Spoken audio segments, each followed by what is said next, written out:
on the video or the audio. My computer can't handle that much, bandwidth or computing power, or whether it's the system or all of us on at the same time. The jury's still out. I'm still trying to figure it out. But it's really indicative of something like this conference. We go, yeah, we're doing it online, and the difficulties with that. That said, in my classroom, we're not allowed to have real computer access for the students. There's no internet. We're in corrections. So we're still mostly dry erase markers and whiteboard and paper and pencils. So a lot of the high-tech innovations that we hear about all the time haven't got to us yet. And then that also said, with what's currently going on now at my facility that I'm away from, thank God, we've lost a whole lot of staff due to Corona this week. Right. So we're on full lockdown, and I'm not sure what I'm going to run into next week. It's evolving rapidly or devolving, depending on how you want to measure it. So having other input from all the rest of us out there would be great. Yeah, hear from the others too. I have a quick question for you. What kind of programming did you have pre-COVID in the correction center? I know a lot of them are adult ed. You guys use WorkKeys curriculum and do some other credential kind of things? Well, I'm NCCER. Let me adjust my camera here. Let's see if that gets it better. I'm NCCER Electrical 1 and 2, awesome. Which mostly is mostly residential and light commercial, mostly electrical theory and wiring methods and whatever. And then we use the strict NCCR curriculum through TDOE, which TDOC, the corrections, is our school district. So everybody that's TDOC that's on tonight, that's our school, and our school district, you might say. So each prison is a school. Okay. Then we also do the high set program, which is the replacement of the GED program. So adult basic education, career management for success, and then various vocational or CTE type programs. Good. So we do carpentry and landscape and electrical at our facility.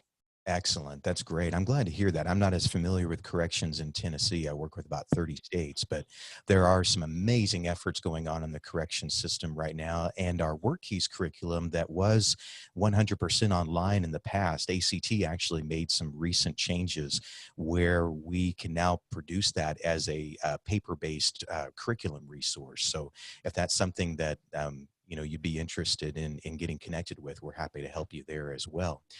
Michael Long actually did the hand raise, which is so helpful as a moderator to kind of go next. So thank you for that. I know sometimes Zoom, I've been in where they had that capability or not. So Michael, we'd love to hear from you.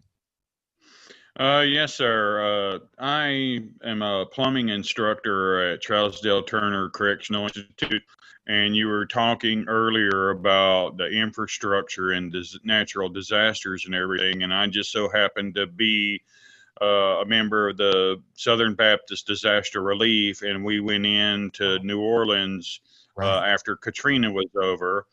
And the one thing that I noticed while we were there was the infrastructure, sewer lines, stuff like that were overwhelmed by the storm and by the system.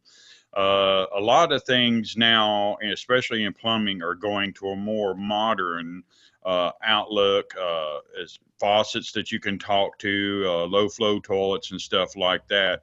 And I just want to get your response on what do you think the future of the United States and their infrastructure is going, how much of it is going to change into a more modern types of systems and everything with the disasters that we're having now to make it, be recoverable faster, make the systems more redundant where they won't get destroyed due to storms and such things like that.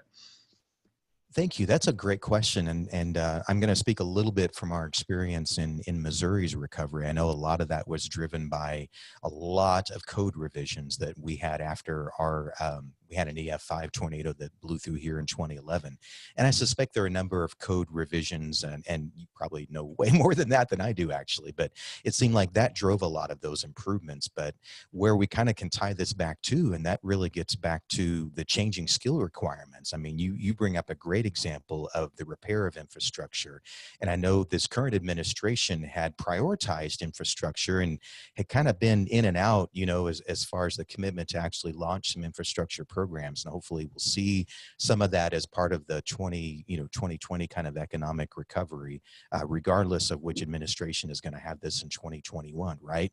So I do think that some of the regulations that might come with locals instituting that after a physical disaster, or regulations that just happen to come up from some other way.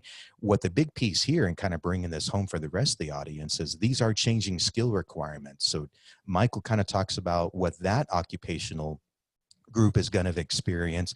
You can kind of think similarly about what we're going to have going on in transportation, logistics, manufacturing, other industry sectors that will probably blow our minds if we were to hear them now. But just what we know is that when we've had disasters or recessions, more so recessions in the past, many employers have taken that opportunity to do basically, re-engineer their facilities and do upgrades in equipment, robotics. And it's not so much that, robotics are replacing the workers. I mean, I'm actually seeing more trends that we may see less job loss as a result of some of this automation.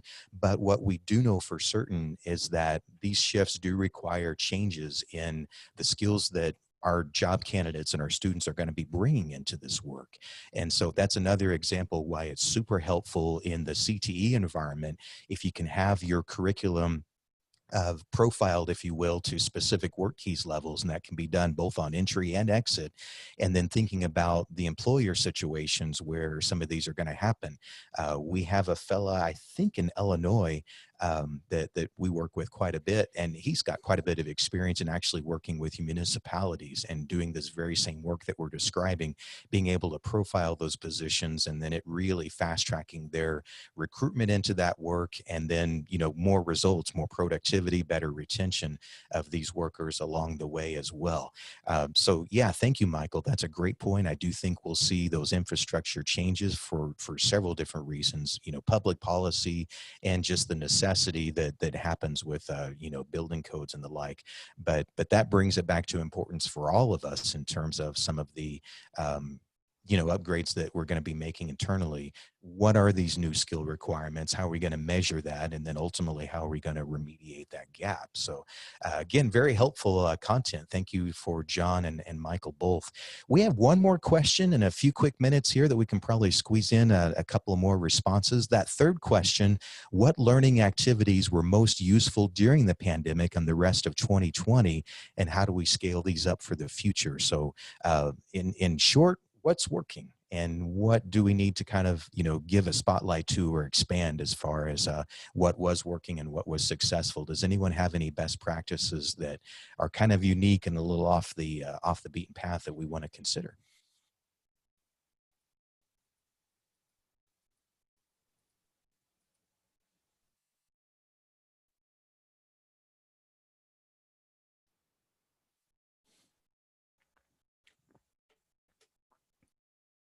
I'm looking over the chat window too. Some good feedback here.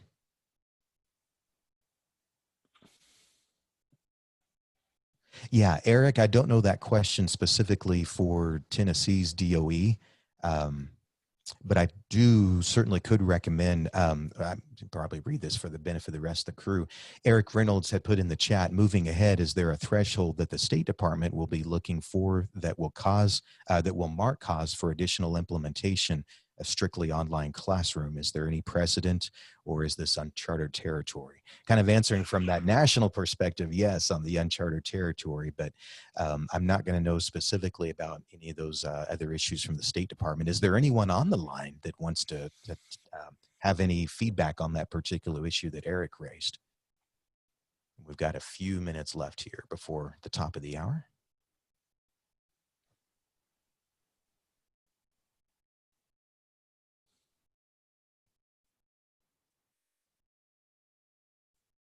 Eric, what I was just going to say in summary that would be helpful is taking a look at that contact risk database as well. That's part of the reason we designed that. We knew schools and employers, work sites, workforce development centers, and certainly places where people get testing from us, right, are all dealing with these issues. And so that's a great resource in terms of kind of looking at specific occupations and what their contact risk would be. And that is at least helpful for kind of thinking about your own employees and coworkers and the like. And then, of course, the student issue is even a whole other separate conversation. Jason, this is Brenda. Hi, Brenda. On Eric's question, Yes, thank you, please. each county will have their own threshold because the counties are, some of them are rural, some of them are more highly populated. Yes. I live in Stewart County, and I know that Stewart County's threshold is 75.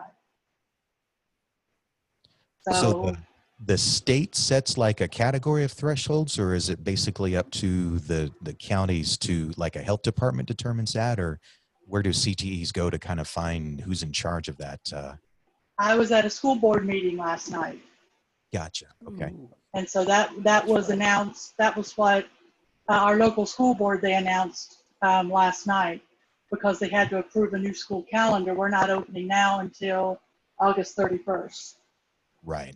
But if our if we meet the 75 threshold, then our district will be virtual.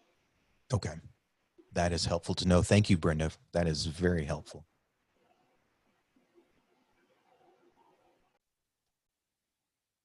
All right, we are down to about a minute left before the top of the hour. And I know at 1 minute after the hour, I understand this room actually automatically closes. So I want to take this time to thank all the participants that joined us today. I think we had close to 30. And I have on the screen, of course, where you can request that toolkit as well as my email. The keyword is on there, California. And by the way, if you go back to the website, the Pathable conference site that you came in on, that area, that sidebar that has chat people, polls, and files, click on files, and there will be one file that you can download. And that was basically the first, I think, 11 or 9 or 10 slides or so that we started with on our briefing. So there's resources and ways to keep in touch. And please feel free to send us emails directly, and we'll be happy to point you in the right direction the best that we can. But thank you for joining us, and thank you to my partner in crime here, Bobby Rush, for helping us on the line as well. And everyone have a great rest of the conference, and best of luck to you as you begin these pursuits for 2021. Thank you. Take care, all. Bye, everyone. Thank you. Thank you, sir.